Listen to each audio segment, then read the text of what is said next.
Lord Jesus, we thank you so much for being with us tonight, for being in this place, for allowing us to come together, allowing us to worship you, allowing us just to be reminded that you are with us, God, that you're guiding us. No matter what's going on, Lord Jesus, you are with us. And God, I pray that you'll be with us tonight. Lord, help us to hear from you. Help us to let something go that we've been hanging on to, Lord. Just touch us, heal us, and set us free. In your name, amen. Well, guys, just kind of bring everybody up to speed, especially for the new folks down here in the front row. Can't believe you're sitting right there, man. Goodness, making me nervous, Danny. Goodness. No, not you, them. I ignore you. It's these two. Well, yeah, and then you bring her, and I feel like I have to do something special because first time we met her and all that, you know. Well, I'm the one that matters. I'm up here talking. So, yeah, and then look at this. I tell you what, I'm going to have to back up. All right, so we're going through Exodus, and we've been just reminding ourselves every week that we're starting from a promise that's made after the story is completely over, and it is when God says to Joshua that he reminds him that as I was with Moses, I will be with you. And so now we've taken that and we've made that promise ours, because just like God was with Moses, he's with us. So we're beginning to live that together. We're beginning to take that to work with us on Monday. We're beginning to face things in a different way. And last week we talked about where the Israelites were upset. They've gotten free, but they're still squabbling, and God just says, guys, just be quiet. One of the translations puts it more like it would be like, guys, sit down and shut up and let me be God. So, we're starting to put these ideas into motion for us. So if we remember, we've got the Israelites are free now. Okay, they've crossed the Red Sea. They're hundreds and thousands of folks that have never been free that are now free. So they're having to learn how to be a civilization, a community. They're learning how to do everything for the first time. And so we're learning that, and we're seeing that. And as we move along now, we are going to start to see where these Israelites go from we're sort of slaves that don't know how to do anything, and we've seen God do some amazing things, and now we are going to be called into becoming a nation that is holy and called out by God. And so tonight we're going to talk about chapter 17, 18, and 19, and in this we're kind of working to the halfway point. I think we talked about this early, that this story is kind of cut in two pieces. The first part's them getting free, and then something happens on Mount Sinai, which we're going to talk about more next week.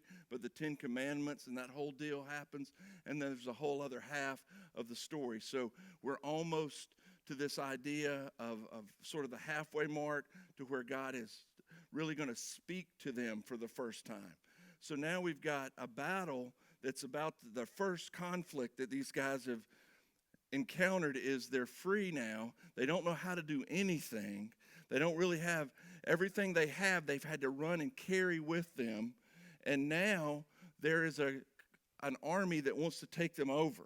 So they've just been freed from this tyrant that has held them in oppression for years and years, and they watched the water just drown them and crush that whole bondage thing. And now here they are. We're just about to make it. We're just about to be free, and another army shows up in chapter 17. Now, I think the thing that I want us to sort of see out of this is for everybody that was in Sunday school and stuff growing up. This is the battle that as long as Moses kept his hands in the air, they won. Soon as his arms got tired, and it doesn't take me long. I've broken both shoulders, so I can't do this real long. And I'm like, whew, Lordy, that's tough. So I get it. All right, so but as long as he's like this, they're winning. Okay, so what happens is God says, I'm with you guys. Send Joshua, he's the youngster, send him down, and he's going to fight them. He and the tough guys are down there. So just think about this, Danny. This is like Alex and his buddies are down there, the tough guys, the young whippersnappers. They're down there. They're ready to kick some butt, take some names. And as long as me and Danny are standing up here like this, everything's going good. But our arms get tired. So then he gets two people to come. Aaron and his brother and Ben or her comes along, and they prop their arms up. So as long as they're like this, they're winning. So fast forward a little bit, they win. They conquer this group. But I think the thing that I want us to sort of think about, and it's not so much the neatness of that story, but remember last week we sort of talked for the first time about worship. Now we're going to sort of talk about prayer and intercessory and the spiritual battle that's going on. So Moses is the spiritual spokesperson for this group. He's the one that God speaks to, and then he tells everybody what's going on. So now God is using Moses to basically stand there and believe that the victory's coming, and then Joshua is acting it out. So there's people in this room that pray. And they pray all the time. They pray for our church. They pray for our pastor. They pray for Andy and the band. They pray for the kids downstairs. They pray for all the events that are going on. If it wasn't for those folks with their hands up, calling out to God, some of this other stuff wouldn't happen. There wouldn't be this impact that we're making in our community with this small group of people if it wasn't prayer warriors that are praying with their hands up. So see, guys, we're starting to see that there's little bits and pieces that God's putting into motion that we can remember. Remember last week they worshiped for the first time. They sang a song of celebration. Now we're praying and we're believing that God is going to use us and our prayers to carry out the victory. So we see that in chapter 17. And this is beginning to change and form this group of people. And I think we can get a lot out of stuff like this, because one of the things that's so cool about our group here, and, Andy's standing right in front of me, so it makes me feel kind of weird saying it, but, we've got some cool musician guys in the bunch. And even the guy on bass back there, he's a real cool guy, So we've got these guys that do a great job helping us worship, helping us draw closer to God. And then we've got other folks, people that we might not even know their names sometimes and know what they do, but they're on their knees praying for what we're doing. Before they come here, they're in their car and they're praying for what we're doing. Tomorrow they're going to be up and they're going to be going and they're going to be praying. And then 1 o'clock comes and then that text goes out and they're praying for our church. They're praying for what is happening in our community. We're worshiping, we're praying, we're seeing God do something amazing in our midst. So now as we kind of move along, we've got Moses running everything. So for anybody that's ever, again, I'm going to have to use Andy standing right there in front of me. Andy's over at the shop bending metal, making handlebars. And he's got to make a bazillion of them because they just changed something up. Andy can't do it all by himself. Andy needs a team of folks to do things. Well, Moses is doing everything, and he can't keep it up. And Moses' father-in-law shows up and gives him some of the best advice perhaps ever given by a father-in-law to a son-in-law. And it is advice that we repeat to this day. The advice that he puts in motion and the way to lead and govern is still modeled today, thousands and thousands of years later. This idea that comes in this conversation from a father-in-law to a son-in-law, it still impacts us today. And that seems kind of godlike, that like, hey, here's an idea, fellas. This is going to be good. And so what he tells Moses is, you can't keep doing it like this. So what I want you to do is gather the men together, and you're going to start assigning people to be over thousands, over hundreds, over 50s, over 10s. And so there's a guy that's over a whole bunch of people, then there's a step down and a step down and a step down. And we see that today in the way our government runs. There's government at the local level, Buchanan. Then there's Haralson County. Then there's the state of Georgia. Then there's our national stuff. So we still see it the whole way up, that this idea is in motion, and it comes from this conversation that Moses had with his father-in-law. So now the way we can take that as our little church is everybody's got a role to play.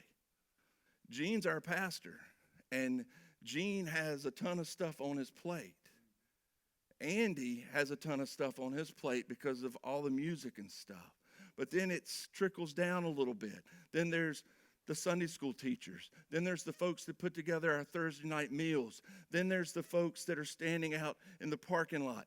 And then there's just one-on-one time. Then there's Sunday school. But then it comes right down to the one person that if that one person doesn't show up and do what they're supposed to do, it doesn't happen. So we've all got a role to play.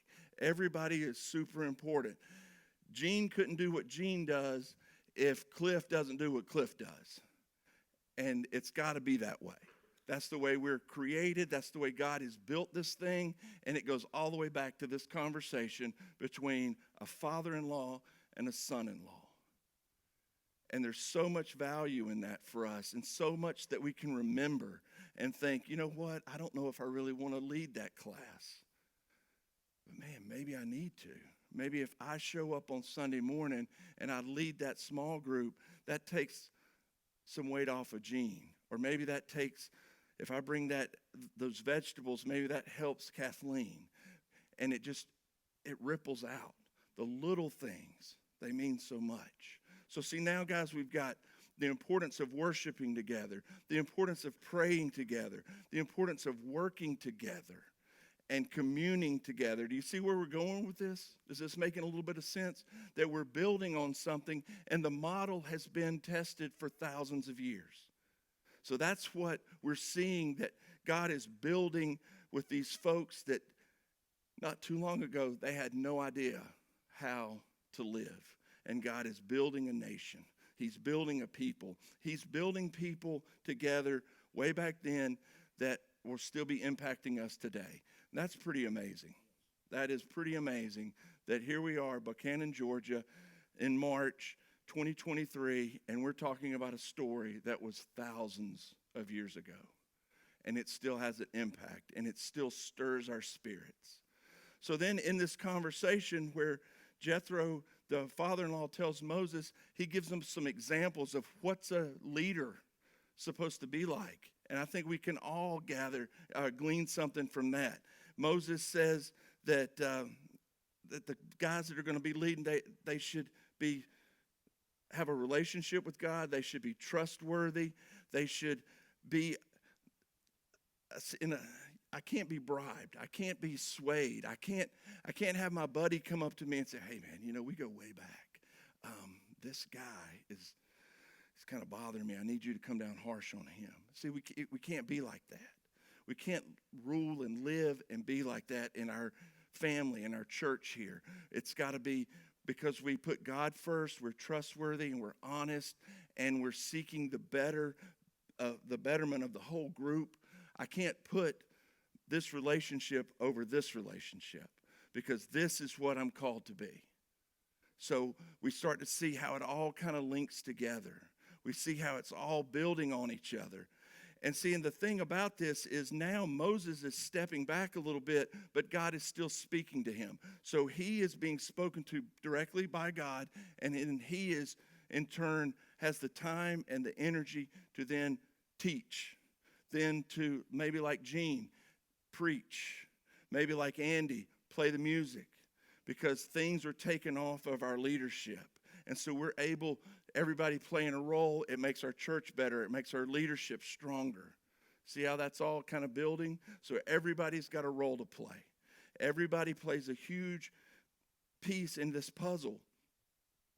And so then, as we kind of go along, we sort of segue through this. We're setting this idea in motion where Moses is teaching what we know now as the law, but nobody's ever told him. Have you ever wondered, how's Moses doing all this stuff? Because we don't have the 10 Commandments yet. Nobody's got a New Testament.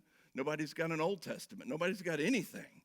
Moses is just showing up And God is speaking through this man. And the thing that I think is so cool about that is if we look at that promise, just like God was with Moses and speaking through him, God can be with us and speak through us. So when we take the time, like Moses did, to spend it with God, we talked in small group. Todd had us thinking about talking to Jesus tonight. When we spend time in prayer, talking with God, listening, then we are able in turn to teach and preach and share, just like Moses was. It's still alive for us today. So see, now we've got Moses teaching a law that he doesn't even know is a law yet, and he's doing it just because he's communing with God. We don't have the Ten Commandments yet. He doesn't even know he's supposed to go up the mountain yet. He doesn't even know this is a thing yet. But yet every day he comes and he teaches. And through him, God is loving on his people. So now we move into chapter 19. And this is getting ready for what we'll talk about a little bit next week as the Ten Commandments. But there's a couple cool things in 19 that I want us to think about. Is God tells Moses, and then Moses tells all the guys that are leaders to tell everybody, you got 3 days. 3 days to get ready. 3 days to get ready because God's presence is coming down. And I think that's a really cool thing. I love the idea of how these numbers repeat throughout Scripture. You've got in 3 days, God's going to show up. In 3 days, the tomb's going to be empty. I mean, you sort of see how things kind of flow together, how there's this pattern of things. God shows up. We need to be ready. And so in this conversation with God and between God and Moses, we learn all of these things about preparation, getting ready. So there's like no going out and on a hot date for 3 days, all right, because we're getting ready. There's no going and doing all these different things because we're getting ready for God. So it's setting that example again. Remember, we've got worship, we've got prayer, we've got the way to lead, we've got the way to serve, and now we've got this idea that we need to be prepared for when God shows up. And for us, that's just going to be, Todd said it so great tonight in class. He said, we have got to come to Jesus with a repentant heart. There's no need to even bother if we're not going to come in and say, Lord, I need you. Forgive me. Cleanse me. Help me. Teach me. You know, you fill it out. You fill in what you're dealing with. You know, God, I need help with my children. I need help here. I need to surrender here. Because we have got to be ready. So now we're getting ready for Moses to go up the mountain. And now we're going to start to see this shift between where God is going to be very harsh and very judgmental. And then we're going to start to see where there's grace and where there's mercy. So he kills the Egyptians. And now he's putting in a pattern that is going to save and redeem the Israelites. So we're going to see that justice is a system to protect his children, and mercy and grace is something that's going to draw them in and draw them closer. And we're going to start to see all this, and we're going to see this leading itself up all the way into the New Testament to the cross. Remember a few weeks ago we talked about the Passover, and we're just going to continually to see the importance of all of this as we move along. And we see that what was celebrated then, we celebrate now. And when we do celebrate, it's so we can remember what amazing things God has done. So for tonight, I kind of want us to wrap it up with thinking about, as we move into this week, how do we show mercy? How do we show grace? How do we implement these processes in our daily life? So if we get up in the morning and we have an attitude of worship, then that's going to set the tone for our day. If we begin to pray for everything involved in our day, we're going to be closer to God. if we begin to do our role, play our role in what God has called us to do, and what our church is called to do, and what our small group is called to do, then we begin to see Jesus grow, the presence of Jesus grow, and our impact grows. And then we begin to see grace, and we begin to see mercy, and we begin to see lives changed. And that is the example that we are seeing in this text now, in this story that we've been reading, that if we're not careful, we just hear a really cool story and do not see what God has put in motion. And now we have this memory that we can celebrate and look back on and say, okay, if Moses could hold his hands up, I can hold my hands up. If Moses could pray, if Moses could take the time to commune with God, I can do it. You can do it. And then we begin to see how things ripple and how things change. Because it doesn't stop here, guys. It's going to get going really quick. After when Moses comes down off the mountain, it's going to go fast with what all God is doing and how he is transforming their lives. And I think we need to be ready because God is putting pieces in motion. I mean, Jason, you hadn't been here in, been about 6 months since you've been here? A lot of stuff looks different, doesn't it? You hardly recognize the place. There's no pink or orange or whatever that weird color was we had going on.